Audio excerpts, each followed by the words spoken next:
Saya Fauzia Rahmadani Asis. Saya Nur Afifa Ramadhani. Saya Nur Aziza. Pengertian Sinrilik. Karya sastra Makassar cukup memiliki arti dalam kehidupan penutur bahasa Makassar. Salah satu karya sastra di antara sekian banyak karya sastra adalah Sinrilik. Sinrilik adalah karya sastra Makassar yang berbentuk prosa yang cara penyampaiannya dilakukan secara berirama, baik dengan menggunakan alat musik maupun tanpa alat musik. Hingga saat ini masih dipelihara dan diminati oleh masyarakat Makassar.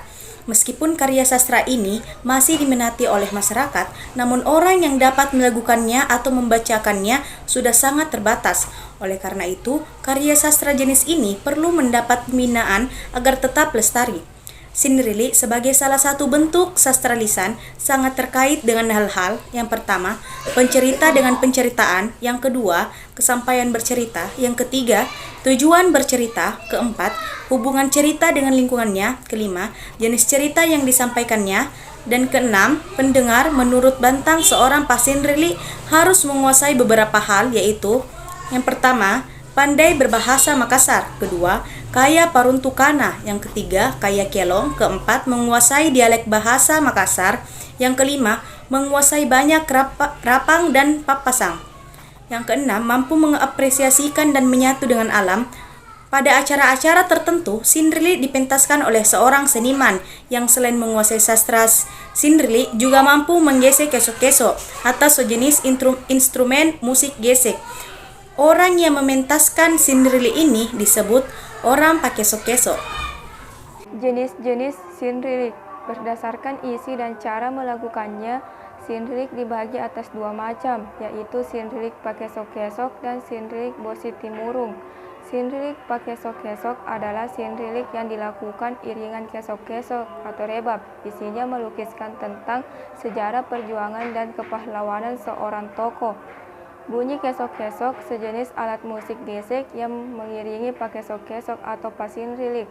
Orang yang memainkan kesok-kesok atau melakukan sinrilik harus selaras dengan lagu dan isi serta suasana cerita yang dibawakan.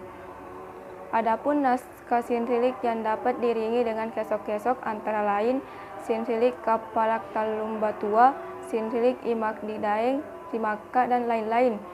Sinrilik ini mengisahkan tentang perjuangan dan kepahlawanan di sela percintaan sang tokoh yang ditampilkan dalam cerita itu.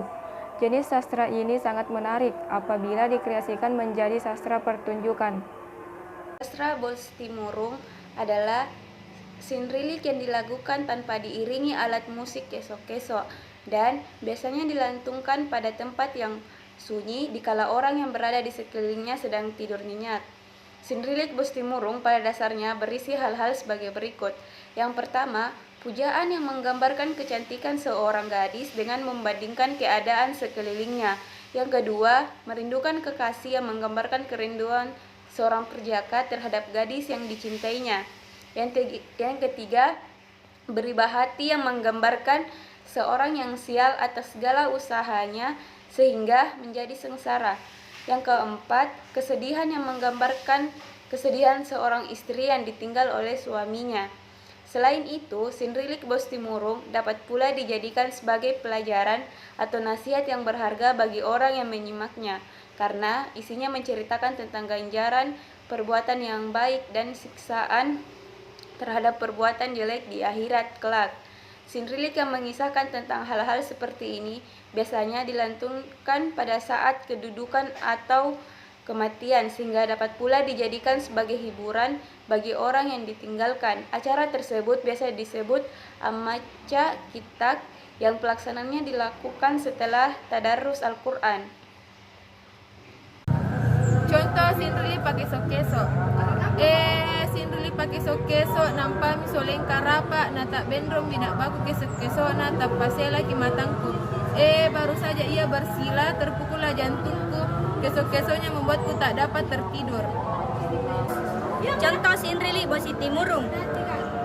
Bositimurung batu merah pandanganku, dingin menulen jamrut hatiku. Semalam suntuk aku gelisah, aku tidak dapat tidur, mataku tidak pernah terlena. Robek-robeklah selimut yang tidak pernah kubuka, memikirkan raut mukamu, menghitung-hitung kebaikanmu. Engkau bagaikan bulan yang tidak pernah tertutup awan. Engkau seperti bintang yang tembus dipandang, berkedip-kedip tidak pernah lepas dari mataku. Engkau tidak pernah lepas dari perhatianku, mutiara kamarku yang selalu menerangi rumahku. Suluh di kegelapan, penerangan di tengah malam. Hatimu baik, tubuhmu langsing jarang menyamai. Tingkahmu bagus, sopan tutur sapanya. Si manis darah yang menawan dipandang mata. Sudah kukatakan bahwa walau katoala sudah berkumpul bermain, walau cinde sudah berkumpul di halaman. Pilihanku tidak akan berpindah, pusat pandanganku tidak akan bergeser ujian cintaku. Memang kepadamu lah meraja rasa hatiku. Pada akhirnya dia berkata, bagaikan intang kusayangimu, bagaikan jamrud kurindukanmu, bagai emas kusimpan di dalam hati. Sekian dan terima kasih. Wassalamualaikum warahmatullahi wabarakatuh.